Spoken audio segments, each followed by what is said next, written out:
Every case starts with evidence. Sometimes it's a fingerprint, sometimes it's a phone call, and sometimes it's a kiss. 28 seconds of silent, grainy footage would expose one of Oregon's most cold-blooded murders.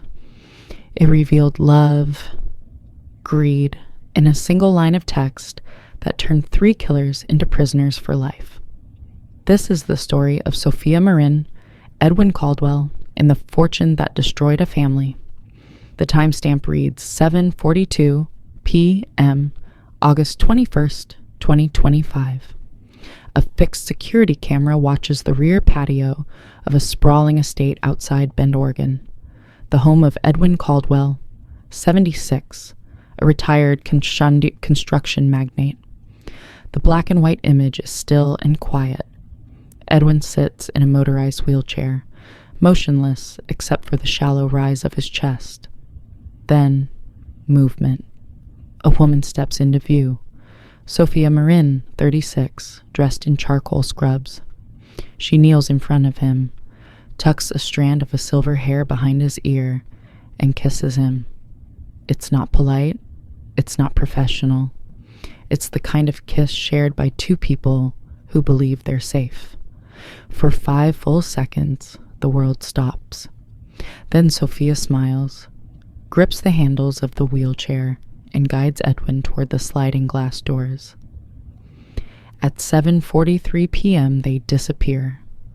That 28-second clip will become the centerpiece of a courtroom months later, the last proof that Sophia Marin was alive. 10 days afterward, a dispatcher at the Deschutes County Sheriff's Office answered a call with no ID. A man's voice, low and even, said only, "Deschutes Industrial Park? Building C. There's a body inside."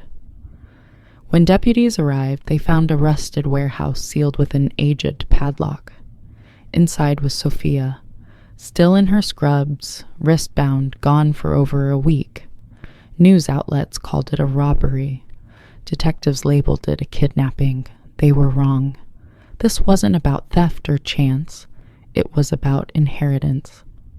To understand why she died, investigators had to understand the man she cared for. Edwin Caldwell built highways, bridges, and city skylines across the Pacific Northwest. He was respected, feared, and very wealthy. But on April 9th, 2022, one distracted driver changed everything. A truck blew a stop sign at 40 miles per hour and crushed his SUV. Edwin lived. His spine didn't. At 73, paralysis left him confined to a chair for the rest of his life. At first, family gathered. His son Trevor, daughter Lena, grandson Cole. They came with flowers, promises, and awkward smiles. But months passed. The ramps were built, the novelty vanished, and guilt turned to distance. By month 4, visits stopped. By month 7, calls ended. On his 74th birthday, Edwin waited in a silent 12-room house, watching the driveway for headlights that never came. In his journal, he wrote, "When I stopped being useful, I became invisible. I'm not their father. I'm a ledger entry that hasn't closed yet." Desperate for human contact, he hired a caregiver. That's when Sophia Marin entered his life. She was 33, a former literature student who'd paused her education to care for her dying father.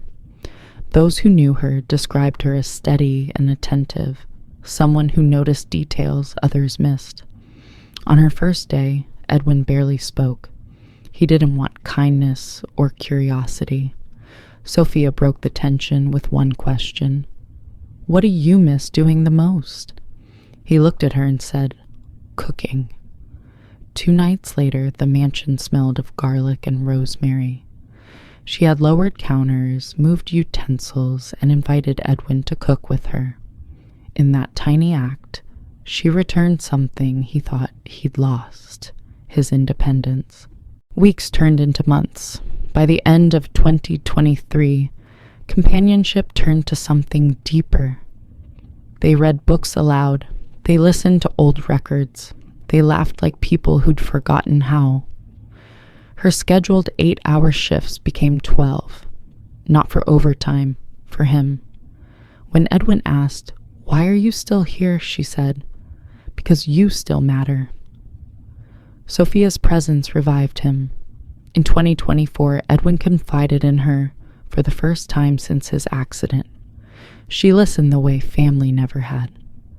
Love grew quietly without theatrics or gifts. He was 76. She was 35. To outsiders, it might seem suspect. But investigators would later find no evidence of manipulation, no bank transfers, no hidden accounts, no luxury purchases, just two people who'd found each other in the wreckage of loneliness. The calm shattered on July 2nd, 2025. Trevor Caldwell returned home. His real estate business was collapsing, and he needed financial help. What he found inside the sunroom changed his priorities entirely. His father sat beside Sophia laughing. Trevor saw an opportunist seducing a fragile old man. The shouting began instantly. Accusations of manipulation, gold-digging, betrayal. Edwin's voice cut through it. "You abandoned me. She didn't." That was the last thing Trevor heard before being thrown out. That night, anger evolved into conspiracy. Trevor called his sister Lena and his son Cole. Within days, they'd confirmed what he'd suspected. Edwin had rewritten his will. $2.7 million no longer belonged to them. Most of it would go to Sophia Marin. Deep in the document lay a single clause. One line most readers might skip. Any beneficiary found guilty of wrongdoing against Sophia Marin forfeits all claims. The estate will be liquidated and donated to charity. It was ironclad. There was no loophole to exploit, unless Sophia didn't live long enough to inherit. Prosecutors later reconstructed the plan from financial records and burner phone logs. Trevor initiated the idea. Cole found the men to carry it out. The price was $60,000, half up front, half after the job. They waited through summer. Then came August 21st. That evening, Sophia finished her shift. Before leaving, she leaned down and kissed Edwin on the patio. That moment, captured forever, became the state's star exhibit. She told him she'd pick up groceries and return before dusk. She never did. At a store parking lot less than 3 blocks away, she was taken. Security footage caught a white van pulling alongside her car. Within 15 seconds, she vanished. The details of what followed emerged only through statements from one cooperating witness. Sophia was driven to an abandoned warehouse on the edge of Deschutes Industrial Park, a site that happened to be owned by Caldwell Holdings, LLC, the family's own company. There she was restrained and told exactly why she'd been targeted. Then she was killed. The body remained hidden for 10 days. When the 911 tip arrived, the deputies who opened the warehouse door found the connection almost immediately. Property records tied the building to Trevor Caldwell's business portfolio. From there, everything unraveled. Phone pings placed Cole near the scene the night of the disappearance. Bank logs matched cash withdrawals to payment amounts. The text messages sealed it. "The delivery's handled," one read. Another said, "Finish the paperwork." Within 48 hours, search warrants were executed and 3 arrests made. In court, prosecutors laid out the story piece by piece. They weren't after sympathy, they were after certainty. Every exhibit pointed back to the same motive: money. But it wasn't until they played the surveillance clip that the jurors truly grasped the cost.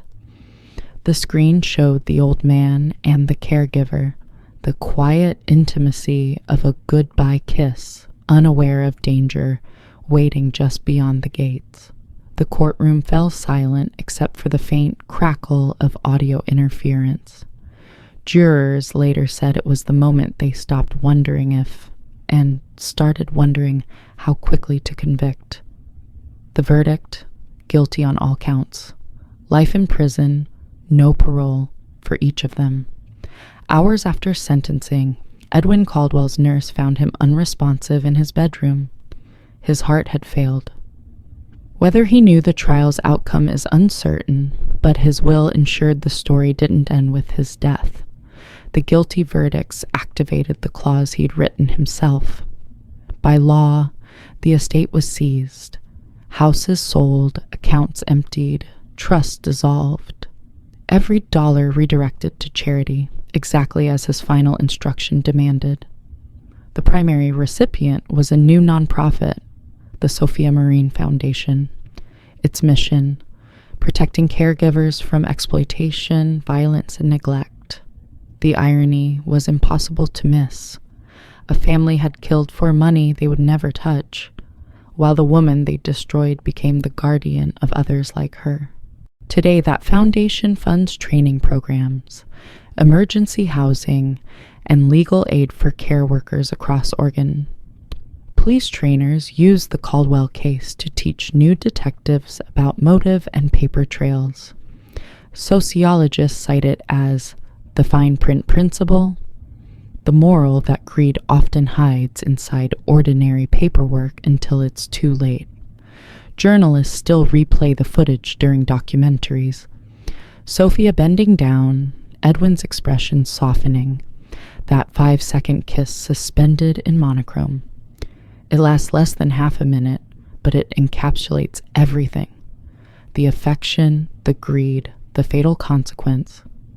When viewers watch, they see tragedy, but investigators see something else: evidence, proof that love existed before the violence, that a motive born from greed can never erase what's human. Justice in this story never came with sirens or headlines. It arrived buried in legal text, an unassuming clause few people ever bothered to read. The Caldwells believed they'd engineered the perfect crime. Instead, they engineered their own downfall. Sophia Marin never saw justice served in court, but every paycheck saved by a caregiver she'll never meet is, in its own quiet way, her victory. The people who thought ending her life would secure their fortune ensured the opposite, that her name would outlive them. Love leaves evidence. It hides in security footage, in handwritten journals, in fine print no one thinks will ever matter. Edwin Caldwell wrote that line as a gesture of protection. In the end, it became a weapon sharper than any act of revenge. The story of Sophia Marin isn't just about crime. It's about what remains when greed collapses.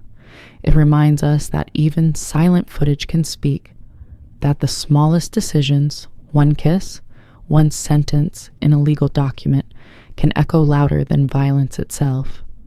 Because sometimes justice doesn't shout. It whispers through the fine print,